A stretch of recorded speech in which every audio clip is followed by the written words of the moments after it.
I never imagined my evening would end like that. My husband's boss offered me a ride home after the company dinner. Something simple, polite, but what happened on the way left me stunned, questioning everything I thought I knew about myself. And him. Before we get into it, tell me, where are you watching from? Drop your city in the comments and let's see how far this story travels. Now, here's what really happened. The night had that soft, glowing energy that only comes after a long, elegant evening.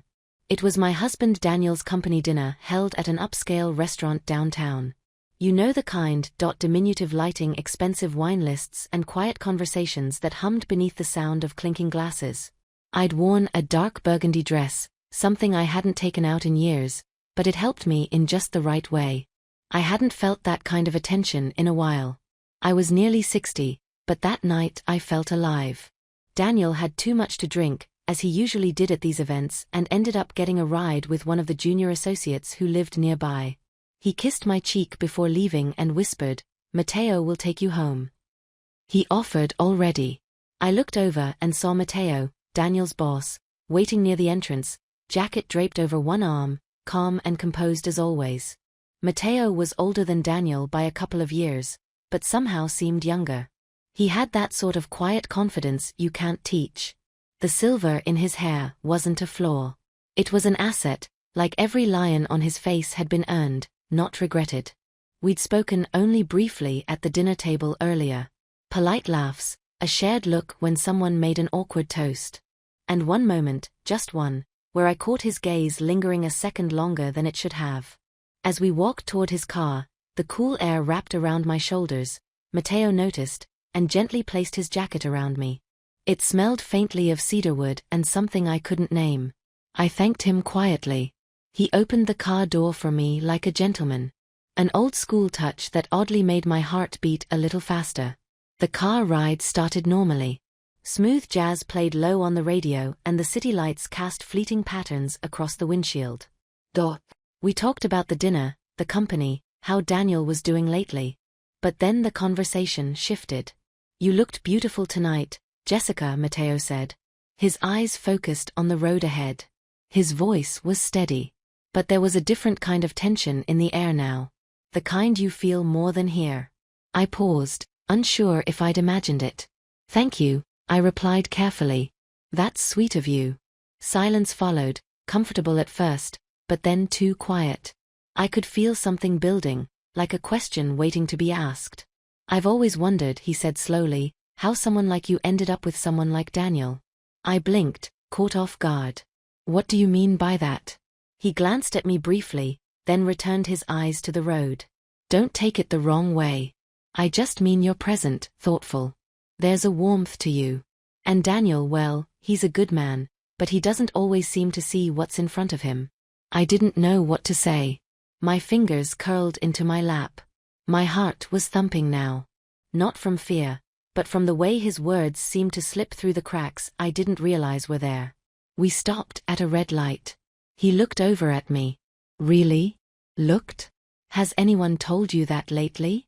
That you're worth seeing?" My breath caught. I shook my head slightly, unsure of how honest to be. "Not for a long time." The light turned green, but he didn't move right away. Instead, he leaned back, exhaled, and asked softly, "Would you mind if we took a longer route home?" "Just a bit. I could use the company, and I think maybe you could too." I should have said no. Should have insisted he just take me straight home. But something about his tone, not pushy, not arrogant, just open, made me nod instead. "Okay," I said, almost in a whisper. He turned the corner and the city slipped behind us, replaced by the softer edges of suburban streets. We drove in silence for a few minutes, but it wasn't uncomfortable anymore. It felt like something was unfolding between us quietly. "You don't have to answer this," he said after a while. "But are you happy, Jessica?" I stared out the window. I could see my own reflection in the glass. It's the outline of a woman who'd spent decades caring for others, managing routines, silencing her own needs. I swallowed hard. "I don't know," I answered honestly. "I think I stopped asking myself that." Matteo nodded slowly, like he understood more than he should have. He parked the car in front of a quiet park. It's one of those small neighborhood ones with old trees and benches under street lamps. We didn't get out. He simply turned toward me, resting one hand on the steering wheel, the other on his knee. I've been where you are, he said, going through the motions, watching life from a distance. It's lonely, isn't it?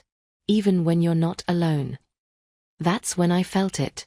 Not desire exactly, not yet, but connection. Something real, something unspoken. I never thought anyone saw that part of me, I said, my voice cracking slightly. He smiled gently, eyes soft. Sometimes all it takes is one person who does.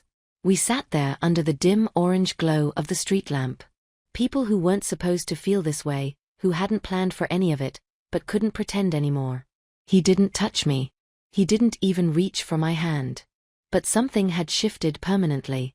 And I knew as he finally started the car again to take me home, that this night wasn't the end of something.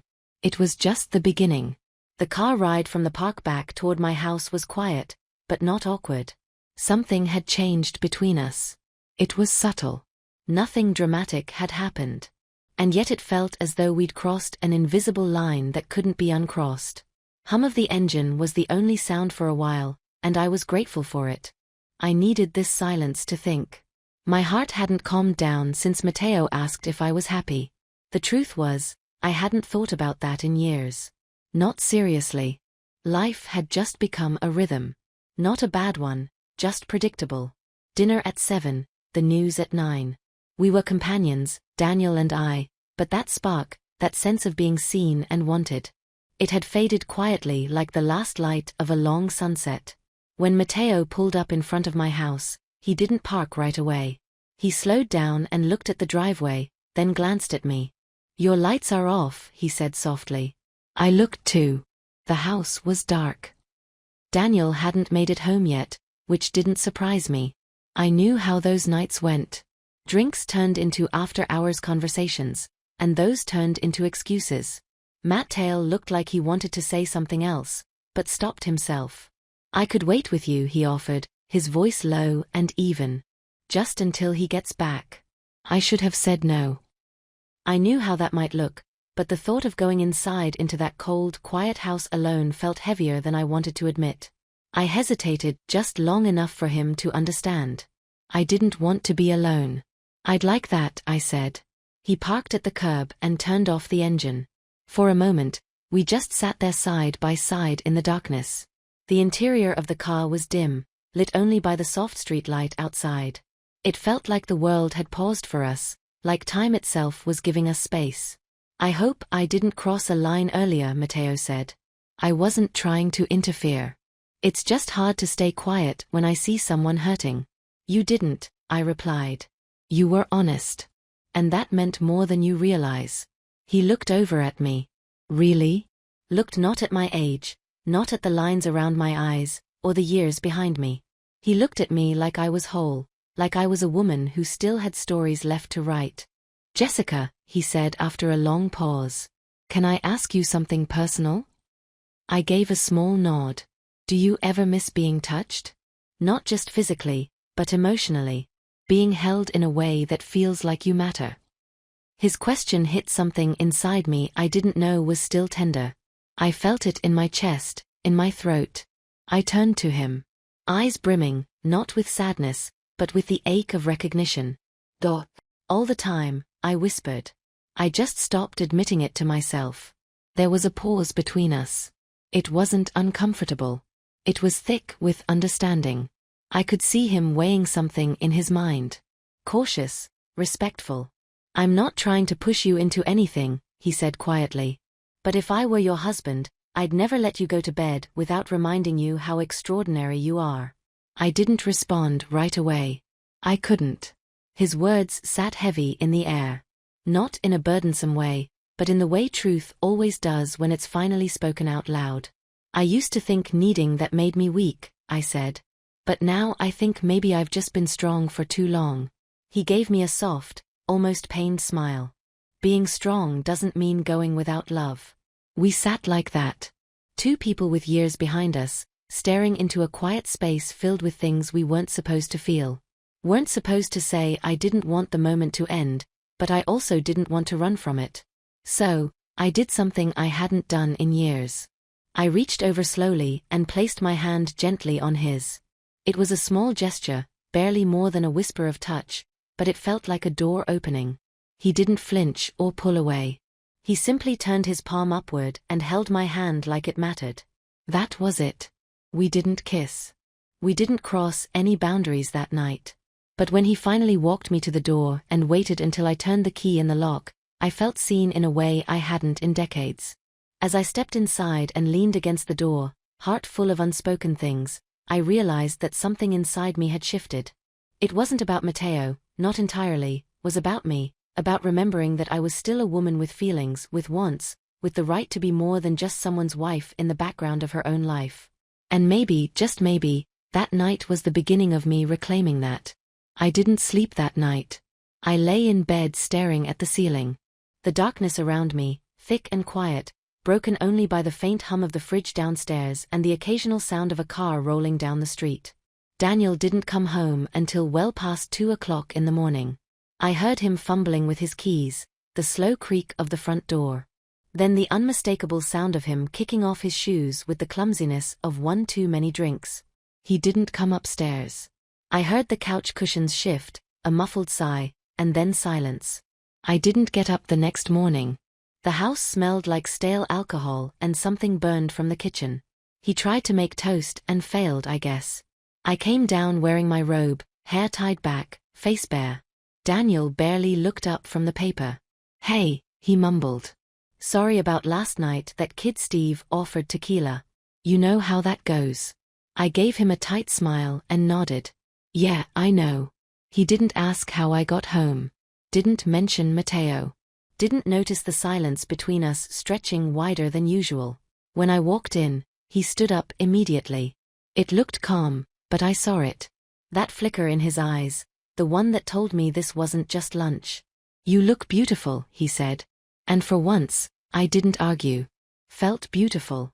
Light makeup, a blouse I hadn't worn in years. Soft earrings that caught the light just enough. Something inside me was waking up. We talked easily about books, the changing seasons, the way time feels different now. He told me he lost his wife 8 years ago, cancer. He hadn't dated seriously since I told him about the early years with Daniel, how full of laughter they were, and how somewhere between mortgages and aging parents and routines, the laughter got replaced with silence. He listened. Really listened. Sometimes he said gently, "I wonder if we mistake comfort for love. Like we believe if we're not being hurt, then we must be happy." His words sat with me deep. "Do you think we can still find real connection even at our age?" I asked. Matteo looked at me with the kind of certainty that made me want to believe again. "I don't think connection cares about age," he said. "I think it waits for honesty, that's all." We sat there for another hour drinking coffee long after our plates were cleared. There were no inappropriate touches, no hidden glances, just warmth, intimacy in the quietest, most human way. But when he walked me back to my car, something changed. He opened the door for me just like before. I turned to thank him, and for a moment, our eyes locked. I don't know who moved first. I think it was both of us. But suddenly, our foreheads were touching gently. Hesitantly, his hand rested just above my elbow, and mine found the side of his face. We didn't kiss, but everything about it felt like the beginning of one. When I pulled back, breath caught in my throat. I saw the question in his eyes. "Jessica," he said quietly, "I would never do anything to make you feel uncomfortable, but I won't lie to you either. I care about you deeply, and if there's ever a day you want more than words, I'll be here." My throat tightened. I opened my mouth, but no words came out. I nodded just once. As I drove home, the weight of what was happening sank in. I wasn't in love with Matteo. Not yet. But I was coming alive again, feeling again. And the truth was part of me didn't want to let go of that. When I walked into the house, Daniel was on the couch, same as always. TV murmuring, half a beer in hand, he glanced at me, then back at the screen. "You were gone long," he said. "I had lunch with a friend," I replied, setting my keys down. He didn't ask who. He didn't even turn down the volume. I stood there watching him and realized something quietly, heartbreaking. I could disappear for hours and he wouldn't notice. Matteo had noticed, and suddenly I had a choice in front of me. A slow sleepwalk through the rest of my years, or a terrifying step into something unknown, something true. And deep down I already knew which way I was starting to lean. The next few days passed in a haze of quiet realizations. It's strange how once you start to feel again, you can't unfeel. Like a light's been turned on in a room you didn't even realize was dark. Everything seemed sharper now. The silence between Daniel and me was louder. The absence of affection more obvious. The routines we followed felt less like comfort and more like resignation. One night we were eating dinner, grilled chicken, rice, steamed vegetables. I'd made the same meal 100 times. Daniel barely looked up from his plate. "I'm going to visit my sister next weekend," I said, testing the waters. He nodded. "Tell her." I said, "Hi, that was it." "No, I'll miss you." "No." "Do you want me to come?" Not even a why. I hadn't lied. I really was going to visit my sister, but only for a night. After that, I wasn't sure yet. Matteo hadn't asked for anything. He hadn't suggested anything beyond what was already shared between us. Honest conversation, gentle respect, and something I'd forgotten how much I needed, emotional presence. Friday morning, I packed a small bag. I told Daniel I'd be back Sunday. He barely responded, just mumbled something about a game on TV and whether we had enough beer. As I drove away, I felt the strangest thing. Not guilt, not yet, but clarity. I had spent so many years taking care of everyone else's needs, trying to keep everything in place that I had forgotten how to ask what I needed, what I wanted. I didn't call Matteo. I didn't tell him I was coming. I just drove. When I arrived at the small town outside the city where my sister lived, I stayed with her that first night. We had wine, we talked, and I laughed. Truly laughed for the first time in weeks. She looked at me over her glass and said, "You look different. Jess, lighter. What's going on?" I just smiled and said, "I'm remembering who I am." The next afternoon, I drove back toward the city, slowly taking the long roads through neighborhoods I hadn't visited in years. Around 5, I found myself near that same quiet cafe. I didn't mean to be there, but my hands steered the car as if my heart already knew where to go. Matteo's car wasn't in front. I almost turned around, almost drove home, but something stopped me. I got out, walked toward the small park across the street, the one with the old bench under the tree, and then, like fate was following my footsteps, I saw him. He was sitting there reading. He looked up, that his expression didn't change with surprise. Instead, it softened like he'd been waiting. I walked toward him slowly. My chest was tight, my heart unsure, but my feet didn't stop. "I didn't expect to see you," he said gently, closing his book. "I wasn't planning to come." He stood tall and steady. "But you did," I nodded. "I didn't come here to make promises I can't keep. I didn't come for anything I'm not ready for." "I know," he said. "I wouldn't ask you to." We stood facing each other. The breeze shifted a strand of my hair across my cheek and he reached up slowly and tucked it back behind my ear. His fingers lingered just long enough for me to feel the warmth. "Jessica," he said, his voice low and steady. "Whatever happens after this moment, just know I see you not as someone's wife, not as someone's past, but as a woman who deserves joy and tenderness and to be chosen every single day." My throat tightened. "I'm not used to being chosen anymore," I whispered. "Then let this be the first time in a long time," he said, "where you choose yourself." There, under the soft light of early evening, I felt something shift again. Not a wild, reckless leap, just a calm, grounded truth. I stepped forward, closed the space between us. Not because I was trying to escape something, but because I was finally walking towards something that felt real. He reached for my hand, and this time I didn't hesitate. We sat down together on the bench, not touching much, not needing to. The closeness was enough.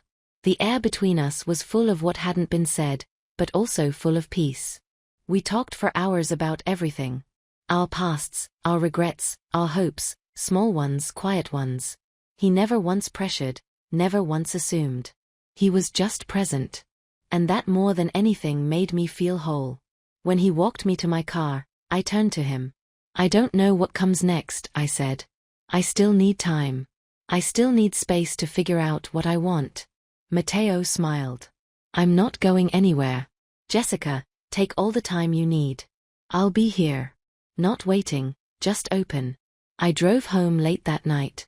The house was quiet again. Daniel was asleep on the couch, the TV still on. I turned it off, placed a blanket over him, and stood there for a moment, looking down at the man I had once loved so deeply. And maybe part of me still did. But I also knew now that love isn't just about loyalty or longevity. It's about attention, presence, choice. And for the first time in years, I was choosing me. That night, as I lay in bed alone, I didn't feel sad. I didn't feel guilty. I felt something far more precious alive. And in the soft quiet of my room, I smiled to myself. This was just the beginning.